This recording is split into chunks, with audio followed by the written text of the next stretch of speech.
আর আপনাদের জন্য আজকের প্রথম নসিহত হচ্ছে যে অবশ্যই আপনি একজন আল্লাহ ভীরু সৎ আদর্শবান নারী হওয়ার চেষ্টা করবেন। রাসূল সাল্লাল্লাহু আলাইহি ওয়াসাল্লাম বলেছেন একজন পুরুষের জন্য 4টা জিনিস রয়েছে, সেটা হচ্ছে সৌভাগ্যের প্রতীক। নাম্বার 1 সেটা হচ্ছে আল মারাতুস সালিহা, সতী সাধবী নারী। এটা হচ্ছে একজন পুরুষের জন্য সৌভাগ্যের প্রতীক এই দুনিয়াতে। সুবহানাল্লাহি ওয়া বিহামদিহি। রাসূল সাল্লাল্লাহু আলাইহি ওয়াসাল্লাম বলেছেন ইন্নাদ দুনিয়া মাতাউন, গোটা পৃথিবী হচ্ছে সম্পদ, আর এই পৃথিবীর মধ্যে সর্বশ্রেষ্ঠ সম্পদ হচ্ছে নেককার স্ত্রী। সুতরাং আপনি নিজেকে নেককার স্ত্রী হিসাবে, সৌভাগ্যবতী হিসেবে নিজেকে গড়ে তোলার চেষ্টা করুন। গোটা পৃথিবীর কোটি কোটি টাকার সম্পত্তি থাকার পরও সেটাকে শ্রেষ্ঠ বলা হয়নি। আপনি একজন মুসলিম নারী হিসেবে নিজেকে যদি সৎ আদর্শবান চরিত্রবান ভদ্র মার্জিত হিসেবে নিজেকে গড়তে পারেন, তাহলে আপনি হলেন এই পৃথিবীর সবচেয়ে বড় সম্পদ। সুতরাং প্রিয় মা বোনেরা, যে কোনো মর্মে আপনাকে অবশ্যই অবশ্যই সৎ চরিত্রবান আদর্শবান হওয়ার জন্য চেষ্টা করতে হবে ইনশাআল্লাহ। প্রিয় মা বোনেরা, আপনাদের জন্য আরেকটি দ্বিতীয় উপদেশ হচ্ছে যাবতীয় বিজাতীয় কৃষ্টি কালচার থেকে আপনি নিজেকে হেফাজত করবেন। আজকে বহু মা নারীরা যারা হচ্ছে পোশাক আশাক বিভিন্ন অনুষ্ঠানে বিজাতের প্রত্যেকটা হাতে হাতে বিঘাতে বিঘাতে অনুসরণ করছে। এই বিজাতীয় কৃষ্টি কালচার থেকে আপনাকে অবশ্যই হেফাজত করতে হবে। 3 নম্বর উপদেশ আপনাদের জন্য যে কোনো মর্মে আপনাকে জাহান্নাম থেকে বাঁচতে হবে। রাসূল সাল্লাল্লাহু আলাইহি ওয়াসাল্লাম নারীদেরকে যে সমস্ত কারণে জাহান্নামে যাবে বলেছেন, তার মধ্যে একটা হচ্ছে যে রাসূল সাল্লাল্লাহু আলাইহি ওয়াসাল্লাম এভাবে ইরশাদ করেছেন, সহিহ মুসলিমের হাদিস, যে সিনফানি মিন আহলিন নার লাম আরাহুমা, 2 শ্রেণীর মানুষ জাহান্নামে যাবে যাদেরকে আমি দেখিনি। তারা হচ্ছে এমন এক শ্রেণীর নারী যারা নিসাউন কাসিয়াতুন আরিয়াতুন মুমিলাতুন মাইলাতুন, যারা কাপড় পরে উলঙ্গ থাকে। এই যে আপনি ঈদের দিন এমন কাপড় পরেছেন যে আপনার পিঠ দেখা যাচ্ছে, আপনার টাইট ফিটিং পোশাকের কারণে আপনার শরীরের অবকাঠামো বোঝা যাচ্ছে, অথবা আপনি বেপরদা হয়ে বিভিন্ন স্পটে ঘুরে বেড়াচ্ছেন, মার্কেটে ঘুরে বেড়াচ্ছেন, আত্মীয়স্বজনের বাড়িতে বেড়াতে যাচ্ছেন। এই যে বেপরদা, এই বেপরদার কারণে আল্লাহ রাসূল সাল্লাল্লাহু আলাইহি ওয়াসাল্লাম বলেছেন এই মহিলা আছে জাহান্নামে যাবে। আল্লাহ রাসূল বলেছেন লা ইয়াদখুলুল জান্নাতা ওয়া লা ইয়াজিদনা রিহাহা, এরা জান্নাতে যাবে না এবং জান্নাতের সুঘ্রাণ পাবে না। নাউযুবিল্লাহি মিন জালিক।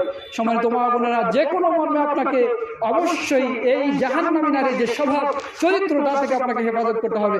রাসূল সাল্লাল্লাহু আলাইহি ওয়াসাল্লাম বলেছেন ওয়াশারুন নিসাউকুম, তোমাদের ওই নারীরাই হচ্ছে সবচেয়ে খারাপ, যারা হচ্ছে অহংকারী, যারা হচ্ছে বেপরদা, এরা হচ্ছে সবচেয়ে নিকৃষ্টদের অন্যতম। আপনি নিকৃষ্ট নারী হওয়ার চেষ্টা করবেন না, আপনি বরঞ্চ উৎকৃষ্ট নারী হওয়ার চেষ্টা করবেন। এটা আপনার জন্য অন্যতম আরেকটি নসিহত। রাসূল সাল্লাল্লাহু আলাইহি ওয়াসাল্লাম বলছেন আমি জাহান্নামের ভিতরে উঁকি মেরে দেখলাম যার মধ্যে অধিকাংশ হচ্ছে নারী আর নারী। রাসূল সাল্লাল্লাহু আলাইহি ওয়াসাল্লামকে জিজ্ঞেস করা হলো, রাসূল কেন নারী এত জাহান্নামে যায়? তখন রাসূল সাল্লাল্লাহু আলাইহি ওয়াসাল্লাম বলেন নারীদের এমন 2টা স্বভাব রয়েছে যার কারণে তারা বেশি বেশি জাহান্নামে যাবে। নাম্বার 1, সে হচ্ছে তার স্বামীর অকৃতজ্ঞ, অর্থাৎ তার স্বামীর কৃতজ্ঞতা পেশ করে না। এই যে স্বামী আপনাকে 5000 টাকা দিয়ে একটা শাড়ি কিনে দিয়েছে, আপনি নিয়ে আসার পর বলছেন না এটা আমার পছন্দ হচ্ছে না, এ কেমন দিলে সেই বিভিন্ন ধরনের কথা বলছেন। অথবা তার সংসারে আপনি 30 বছর 50 বছর থাকছেন, কোন একটা বিষয়ে আপনি ঘাটতি দেখেছেন, সাথে সাথেই স্বামীর সকল নিয়ামতকে আপনি অস্বীকার করা শুরু করেছেন। এই যে স্বামীর অকৃতজ্ঞ এই শ্রেণীর নারী হচ্ছে জাহান্নামে যাবে।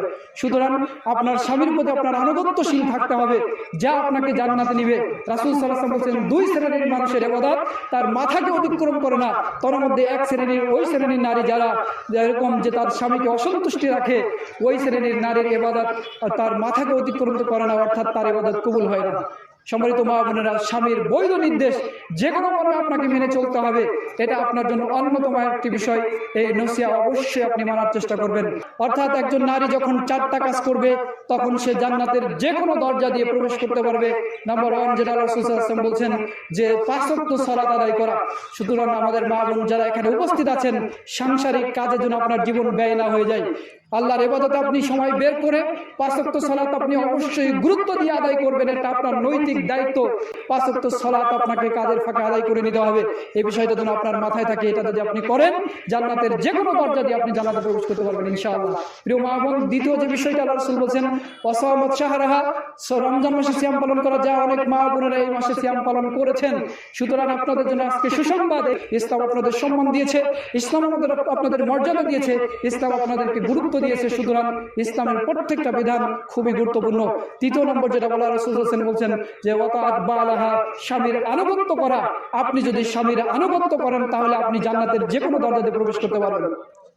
আজকে নারীরা আপনার স্বামীর কোনো কথাই যেন শুনতে চায় না।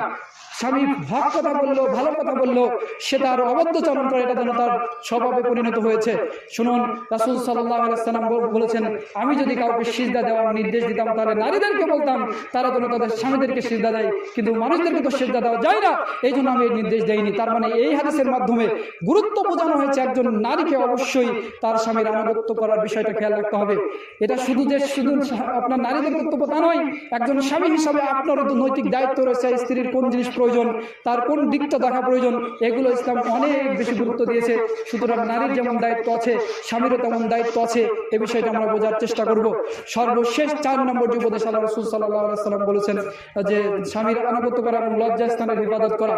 অর্থাৎ একজন মা, একজন স্ত্রী যদি লজ্জাস্থানের হেফাজত করে তাহলে সেই মহিলা জান্নাতের যে কোনো দরজাতে প্রবেশ করতে পারবে। সুবহানাল্লাহ। স্বামী আপনার বিদেশে থাকে, এই জন্য আপনি পরকীয়ায় লিপ্ত হবেন, এটা কখনোই জান্নাতি স্বভাবী নারীর বৈশিষ্ট্য হতে পারে না। একজন মেয়ে ক্লাস 9-10 পড়ে, বিশ্ববিদ্যালয়ে পড়ে, সে যে আপনার পরকীয়ায় লিপ্ত হবে অথবা সে আপনার বিভিন্ন গার্লফ্রেন্ড বয়ফ্রেন্ড গ্রহণ করবে, এটা কোনো জান্নাতি নারীর বৈশিষ্ট্য হতে পারে না, এটা কোনো জান্নাতি ছাত্রীর বৈশিষ্ট্য হতে পারে না। এজন্য ওই সমস্ত তরুণ ছাত্র বোনদেরকে আমি বলতে চাই, প্রিয় বোনেরা, রাসূল সাল্লাল্লাহু আলাইহি ওয়াসাল্লাম বলেছেন ওই ব্যক্তি জান্নাতে প্রবেশ করবে যেই মহিলা হচ্ছে তার লজ্জাস্থানের হেফাজত করে। আপনি যদি গার্লফ্রেন্ড গ্রহণ করেন তাহলে আপনার লজ্জাস্থানের হেফাজত ক্রমান্বয়ে আপনার নষ্টের দিকে চলে যাবে, যার ভুরি ভুরি প্রমাণ রয়েছে। এই জন্য ওই সমস্ত তরুণ বোনদেরকে বলতে চাই, আপনি যে কোনো মর্মে অবশ্যই পরপুরুষ থেকে নিজেকে হেফাজত করবেন, এবং যারা আপনার মা বোনেরা রয়েছেন তারা আপনাদের লজ্জাস্থান হেফাজত করবেন। স্বামী ছাড়া অন্য জায়গায় ব্যবহার করবেন না, তাহলে অবশ্যই এই কাজগুলো আমাদেরকে জান্নাতে নিয়ে যাবে। আল্লাহ রাব্বুল আলামিন আমাদের সবাইকে